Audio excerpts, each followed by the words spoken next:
Hi guys, welcome back with another blog. I hope आप सब ठीक होंगे। मैं भी बहुत अच्छी हूँ। जैसे हमने कल बात करी थी visitor visa to work permit के बारे में, उसमें मैंने RNIP प्रोग्राम के बारे में बात करी थी, जो कि rural northern and immigration program है, जिसके बारे में मैंने आपको बोला था कि हम एक कंप्लीट सेपरेट वीडियो लेके आएंगे जिसमें हम स्टेप बाय स्टेप बात करेंगे कि RNIP प्रोग्राम है क्या। वैसे तो मैंने मोटा मोटा आप लोगों को बता दिया था, बट लोगों ने मुझे मैसेज भी करे थे, आप लोगों के मुझे कमेंट्स भी आए थे कि RNIP के बारे में कंप्लीट फुल वीडियो बनाओ। तो मैंने सोचा चलो आज RNIP के बारे में एक फुल वीडियो हो जाए। तो आज की वीडियो जैसे मैंने बता ही दिया, RNIP प्रोग्राम के बारे में होने वाली है, यानी कि रूरल नॉर्दर्न इमिग्रेशन प्रोग्राम, जिसके अंडर आप अपनी जो है PNP ले सकते हो और उसके बाद डेफिनेटली आप अपनी परमानेंट रेजिडेंसी भी ले सकते हो। आज स्टेप बाय स्टेप सारा बताऊंगी, क्या एलिजिबिलिटीज है, क्या रिक्वायरमेंट है। तो वीडियो को एंड तक जरूर देखिएगा, तो कोई भी पार्ट इसका स्किप मत कीजिएगा। चलिए जी, without wasting any more time फटाफट से वीडियो को शुरू करते हैं। लेट्स गो।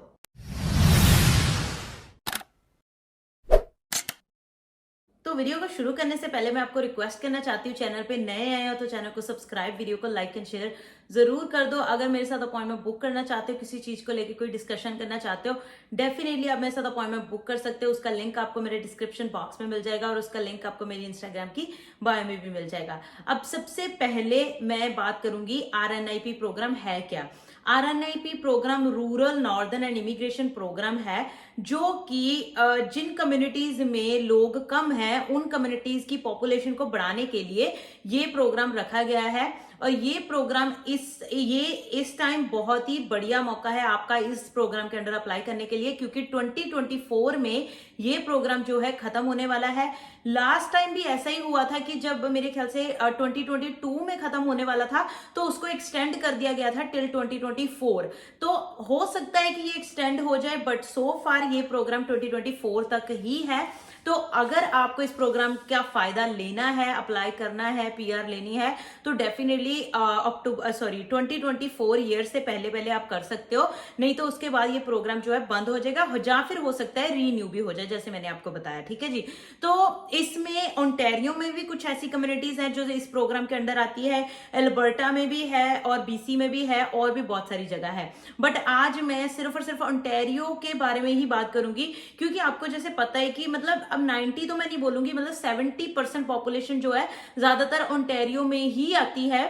क्योंकि कनाडा में भी अगर हम बात करें तो कनाडा की भी टोटल पॉपुलेशन में से 80 to 90% पॉपुलेशन, 70 to 80 बोल देते हैं, 70 to 80% जो पॉपुलेशन है वो ओंटारियो में ही रहती है।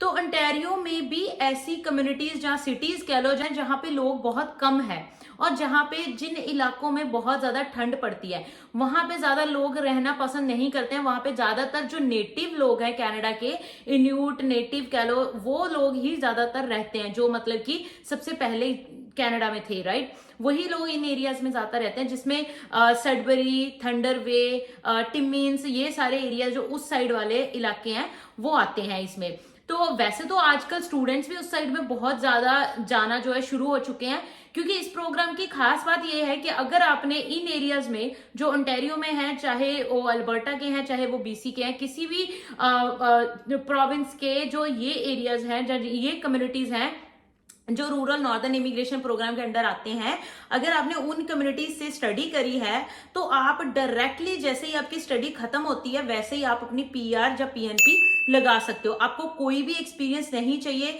मतलब कोई वर्क एक्सपीरियंस लेने की जरूरत नहीं है। जैसे ही आपकी स्टडी खत्म हुई वैसे ही आप जो है अपनी PNP अप्लाई कर सकते हो। तो स्टूडेंट्स के लिए ये फायदा है। अगर कोई स्टूडेंट आने का सोच रहे हैं, मैंने एक कंप्लीट वीडियो बनाने वाली हूं, मैं नेक्स्ट वीडियो मेरी यही आने वाली है कि अगर आप 2024 में as a international student Canada आने का सोच रहे हो तो कौन सी जगह है जहां पे आपको आना चाहिए, जहां पे आपको PR जो है थोड़ा इजीली मिल सकती है। ठीक है जी। तो अब मैं फटाफट से एलिजिबिलिटीज की तरफ बढ़ते हैं।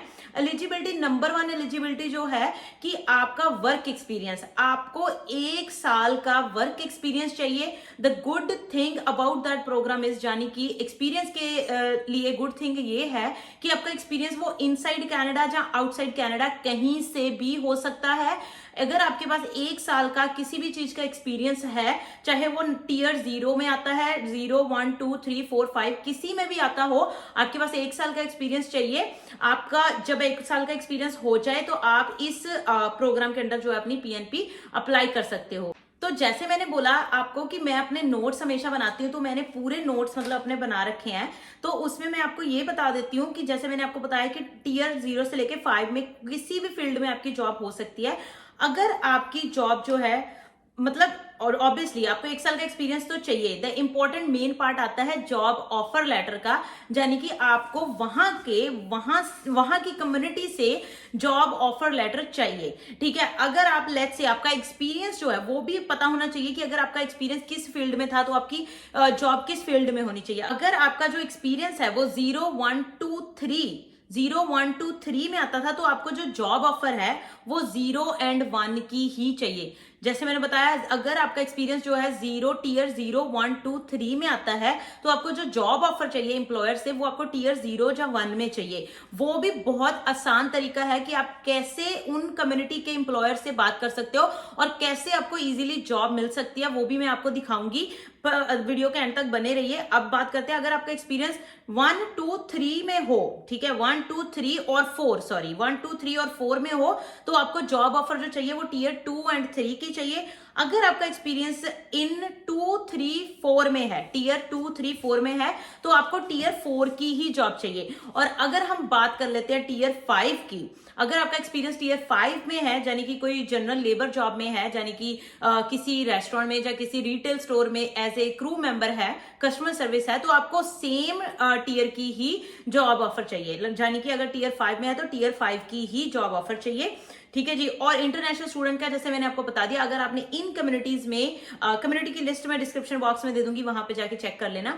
अगर आपने इन कम्युनिटीज में स्टडी करी है तो कोई भी एक्सपीरियंस नहीं चाहिए। जैसे ही आपकी स्टडी खत्म होगी वैसे ही आप डायरेक्टली अपनी जो है पीएनपी अप्लाई कर सकते हो। बट अगर यहाँ पे एक और क्वेश्चन आता है, कई लोगों ने जैसे 1 साल का प्रोग्राम लेके आते हैं तो वो सोचते हैं, क्योंकि जब आप, जैसे मैंने आपको बताया, जब आप 1 साल का कोर्स लेके आते हैं तो आपको 1 ही साल का वर्क परमिट मिलता है। तो कुछ स्टूडेंट्स ऐसा भी करते हैं कि वो 1 साल का कोर्स लेके आते हैं बट यहाँ पे आके बाद में 1 साल की स्टडी और ले लेते हैं ताकि उनको 3 साल का वर्क परमिट मिल जाए, जो कि अभी के लिए चल रहा है, जो कि शायद बढ़ने वाला है आगे चल के।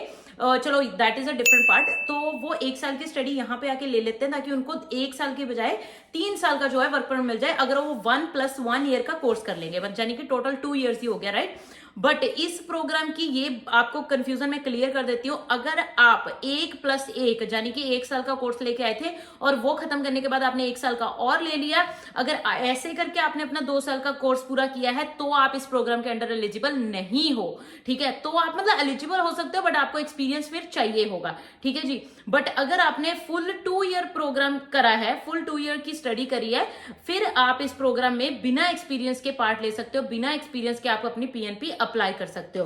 अब बात कर लेते हैं लैंग्वेज रिक्वायरमेंट्स की, जो कि बहुत ही कम है, यानी कि हमारा आइल्स और जाफे और भी बहुत सारे, अब तो सेल्फिप हो गया, पीटीई हो गया, ये सारे एलिजिबल हैं पीएनपी या पीआर के लिए। तो अगर आपकी जॉब टियर 0 और 1 में है, टियर 0 और 1 में है तो आपको CLB 6 चाहिए, और वही अगर आपकी जॉब टियर 2 और 3 में है तो आपको CLB 5 चाहिए। अगर 4 और 5 में आ जाती है तो CLB 4 चाहिए, जो कि मुझे लगता है बहुत ही कम है, ले सकते हो आप, राइट। और अगर हम एजुकेशन की बात करें, एजुकेशन आपकी हाई स्कूल भी चल जाएगी। दी ओनली थिंग इज, अगर आपने आउटसाइड ऑफ कनाडा से कोई स्टडी करी है, जब बैचलर्स मास्टर्स कुछ भी किया है, उसको आपको एजुकेशन क्रेडेंशियल असेसमेंट उसकी करवानी पड़ेगी, यानी कि ECA करवानी पड़ेगी। उसकी बहुत सारी वेबसाइट्स हैं जहां से आप करवा सकते हो। द मोस्ट पॉपुलर इज वेस्ट, यानी कि WES, उससे भी करवा सकते हो, वो आजकल बहुत ज्यादा पॉपुलर है। उसकी वीडियो वैसे मैंने बना रखी है कि आप कौन कौन सी और भी मतलब है जहां से आप करवा सकते हो। ठीक है जी। अब सेटलमेंट फंड्स की बात कर लेते हैं। आपको पता है कि जब हम एक्सप्रेस एंट्री की प्रोफाइल भी क्रिएट करते हैं उसमें भी आपको सेटलमेंट फंड्स जो है वो शो करने पड़ते हैं, राइट। तो सेटलमेंट फंड्स उसमें तो बहुत ही ज्यादा होते हैं। इसकी प्रोग्राम की यही अच्छी बात मुझे लगी कि इसमें सेटलमेंट फंड्स यानी कि आपको प्रूफ, जो पैसों का प्रूफ शो करना पड़ता है, वो बहुत ही कम शो करने हैं। अगर आप कनाडा में हो ऑलरेडी, अगर आप कनाडा में हो तो आपको कुछ भी शो करने की जरूरत नहीं है। अगर आप आउटसाइड ऑफ कनाडा से, जैसे मैंने आपको बताया कि आप किसी भी जगह के एक्सपीरियंस से इसमें अप्लाई कर सकते हो। अगर आप आउटसाइड कनाडा से हो तो आपको फंड शो करने पड़ेंगे। अगर कोई एक ही बंदा अप्लाई कर रहा है, only 1 person is applying, then आपको 2367, जी हाँ मैंने सही बोला, 2367, जो कि बहुत ही कम है, यानी कि ले दे के $2300 या 2400 या 2500 ही कह लूं मैं, 2500 तो मैंने ज्यादा बोल दिया, वैसे 2367 यानी कि $2400 है। और अगर दो बंदे यानी कि हस्बैंड एंड वाइफ अप्लाई कर रहे हो तो 2947 यानी कि ऑलमोस्ट $3000 हो गए। और अगर कोई आपका बच्चा भी है, जहां 3 बंदे अप्लाई कर रहे हो तो 3623 यानी कि $3623 यानी कि 3600 ही लगा लो, जहां 37 लगा लो, तो ये फंड आपको शो करने पड़ेंगे, जो कि बहुत कम है। मुझे लगता है सब कर ही सकते हैं, मतलब ऑलमोस्ट 1.5 से 2 लाख के बीच में इंडिया के, ठीक है जी। तो अगर उसके बाद 5वां स्टेप आता है intent to live inside the community. आपके पास प्लान होना चाहिए कि आप क्यों उस कम्युनिटी में रहना चाह रहे हो। मतलब जैसे कि आपको पता है कि हम एक्सप्रेशन ऑफ इंटरेस्ट डालते हैं बाकी अटलांटिक प्रोविंसेस के लिए, इसमें भी काइंड ऑफ सेम थिंग है, intent to live in the community. आपके पास प्लान होना चाहिए कि आप कम्युनिटी में क्यों रहना चाहते हो, ठीक है। उसके बाद जब ये सारी रिक्वायरमेंट्स आप फुलफिल कर लेते हो, तब बारी आती है कम्युनिटी स्पेसिफिक रिक्वायरमेंट्स चेक करने की।